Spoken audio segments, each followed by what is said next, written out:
Today we will discuss about the humerus. This is the bone of the arm. So this is the humerus. It has a three-part upper end. It has a head, and there are two elevated area. The small elevated area, it facing anteriorly, it is called the lesser tubercle, and there is a laterally there is a large elevated area. It is called the greater tubercle. This is the shaft of the humerus. It has a three border and three surface. We will discuss later. And this is the lower end which is expanded. The lower end which is expanded on the medial aspect, which is more expanded, it is called the medial epicondyle. And the laterally which is expanded, it is small expanded, it is called the lateral epicondyle. And here you can see this is a pulley shaped appearance.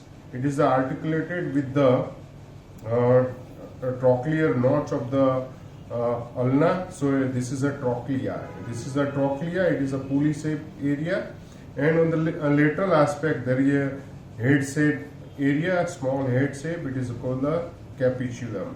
And above to the trochlea, above and anterior to the trochlea, there is a one fossa. It is called the coronoid fossa. This is the coronoid fossa, and this is the above to the capitulum. There is a small fossa. It is called the coronoid fossa. And the posterior aspect, there is a very big fossa. It is related with the olecranon. This is the related with the olecranon process of the ulna. So this is the olecranon fossa of the humerus. So for the side determination, how you side determination? You have to face the head of the humerus. It facing upwards, medially, and slightly backwards, and you have to keep the trochlea and capitulum on the lower aspect and anteriorly, and the medial epicondyle which is facing medially and it is comparatively larger, so it is medially, and the lateral epicondyle which is small and facing laterally, and the olecranon fossa always keep on the posterior aspect. If I will keep on the left side the same bone, so the head which is facing laterally, so this is the not left side. If I will keep the head on the medial side, then the olecranon fossa which is come anteriorly. So that's why you have to keep the olecranon fossa posteriorly. But here facing anteriorly. So this is not a left side of the humerus. So these are the criteria for the side determination of the humerus. Now we will discuss about the part of the humerus. This is the anatomical head, which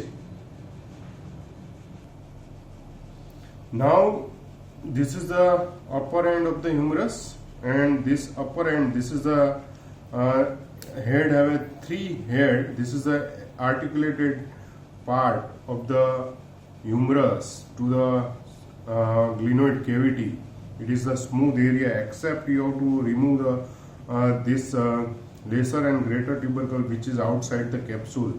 But you have to medially it facing slightly downwards, and then it goes upwards. So only the medial aspect, the capsule which is traced on the lower aspect into the humerus. So this head which is facing medially upwards and slightly backwards, this is the lesser tubercle and this is the greater tubercle. On the between the two tubercle there is a one sulcus. It is called the intertubercular sulcus. This sulcus, it is called the intertubercular sulcus. Now we will discuss about the shaft of the humerus. The anterior border, which is start from the anterior end of the greater tubercle or lateral lip of the intertubercular sulcus, it goes downwards and into the middle part. It is a middle part. It is the there is a, on the lateral aspect there is a rough area. It is called just lateral to the anterior border. There is a rough area on the lateral side. It is called the deltoid tuberosity. It goes downwards. Anterior border which is goes downwards, and on the lower part it is a rounded in counter in shape. So anterior border which is start from the lateral lip of the bicipital groove, it goes downwards, and into the lower part it is rounded in slightly rounded in shape. The medial border which is start from the medial lip of the bicipital groove, so the and it goes downwards, and the middle part there is a rough area, it gives the insertion of the coracobrachialis, and then it becomes a medial supracondylar radius. This is the medial supracondylar radius. So this is the medial border, and it starts from the medial lip of the bicipital groove, and lower part it is the medial supracondylar radius. And the lateral border, which is on the lower aspect, it is the continuation from the lateral lip of the supracondylar radius, and it into the middle part, which is the spiral groove, or it is called the radial groove. It is interrupted, and the upper part it is reach up to the greater posterior surface of the greater tubercle. It reach up to the posterior surface of the greater tubercle. So there are three borders: anterior borders, medial border, and lateral borders. So the area between the anterior border and medial borders, this surface it is called the anteromedial surface. The area between the anterior border and lateral border, this surface it is called the anterolateral surface, and between the medial border and the posterior border, medial border and lateral border, the area it is called the posterior surface of the humerus. So these are the three border and three surfaces. On the lower aspect, there is a medially there is a expansion, and this expansion which is subcutaneous. Here you can see, you can palpate at this level. It is a medial epicondyle, and just lateral to it there is a smooth area. It is the pulley shape area. It is called the anteriorly pulley shape area, which is articulate with the trochlear notch of the ulna, and it is so this is the pulley shape area. It is called the trochlea, and this is called the capitulum. Always you have to remember, I will put the into the horizontal position. Trochlea is slightly lower than the capitulum. It is 6 mm lower, and it makes the carrying angle with the arm and forearm. It means the humerus and radioulnar joint, it makes the carrying angle. It is the because of the trochlea, which is 6 mm lower than the capitulum. And the laterally there is a small elevated area. It is the lateral epicondyle, and the posteriorly very big fossa. It is called the olecranon fossa.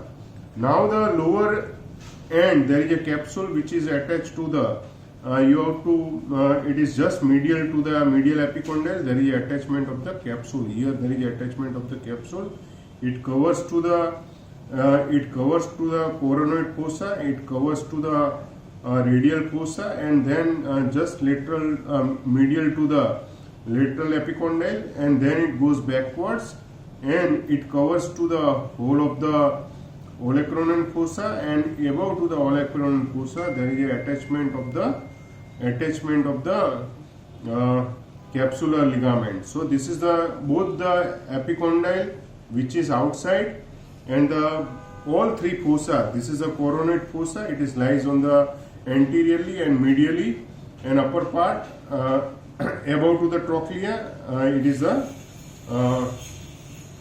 coronoid fossa. This is above to the capitulum, and this is the radial fossa, and posteriorly olecranon fossa. All three which is lies inside the capsules.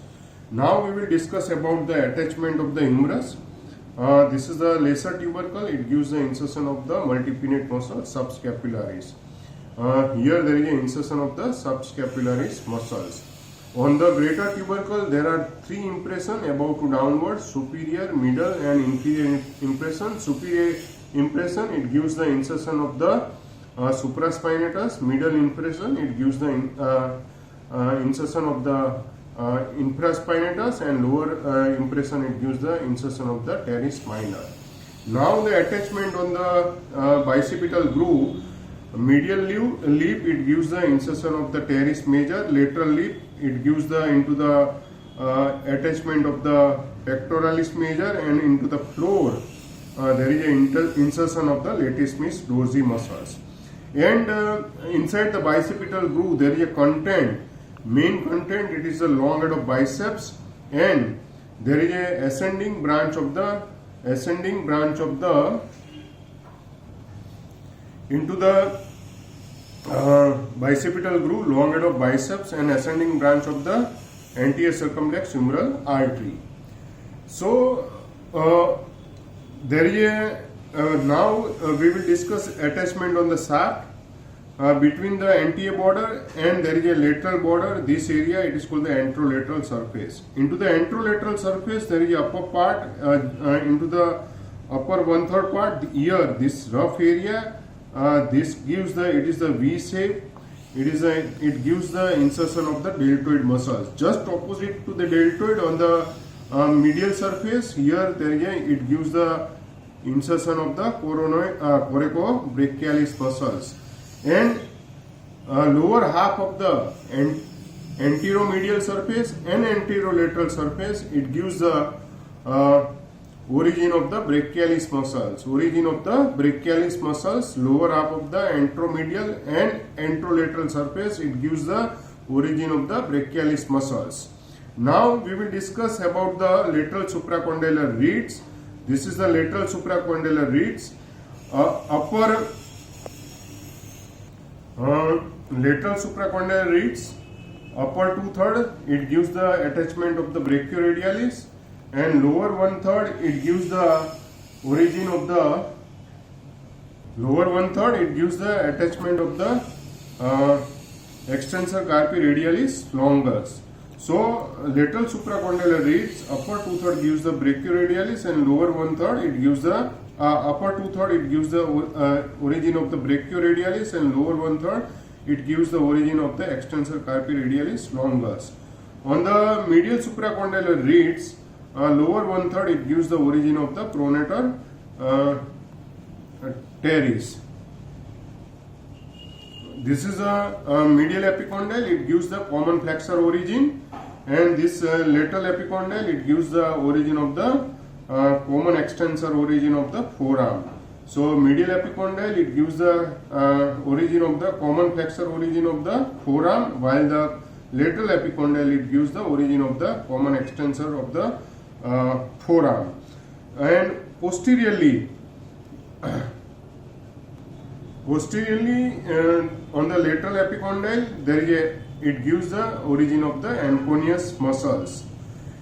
And we already discussed lower half of the anteromedial and anterolateral surface it gives the origin of the brachialis muscles. On the posteriorly there is a oblique line, posterior surface there is a oblique line into the upper part, it gives the origin of the lateral head of the triceps, and the shaft of the lower half it gives the origin of the medial head of the triceps muscles. So these are the attachment over the humerus, and the humerus have a one primary center for the development and 7 secondary centers. And also there are common site which are the 3 head of the humerus. One is the anatomical head, which is articulated with the glenoid cavity, it is called the anatomical head.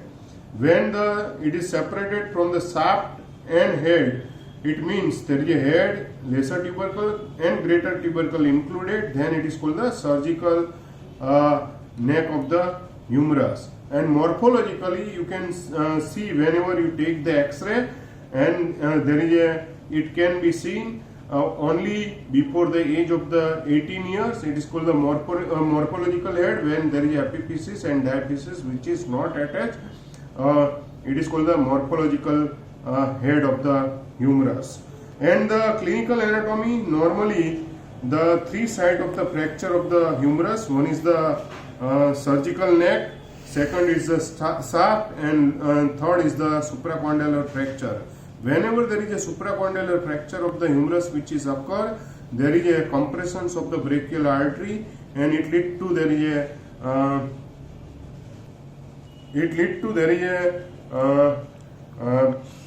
a Walkman ischemic contracture, and there is a brachial artery injury, it lead to there is a Walkman ischemic contracture. And it may be supracondylar fracture, it may injure to the median nerve. So there are three places there is a common site for the fracture. One is the surgical neck, one is the shaft, and one is the supracondylar fracture. There are three nerves which is directly contact with the humerus. One behind to the medial epicondyle, it is the ulnar nerve.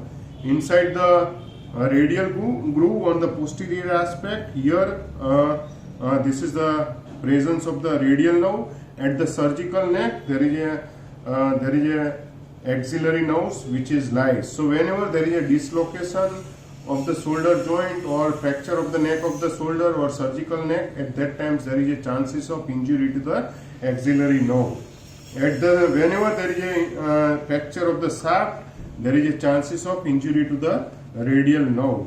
So along with the radial nerve, there is a profunda brachii artery. Along with the axillary nerve, there is a posterior circumflex humeral artery. So hope you will enjoy the lecture of the humerus, and thank you.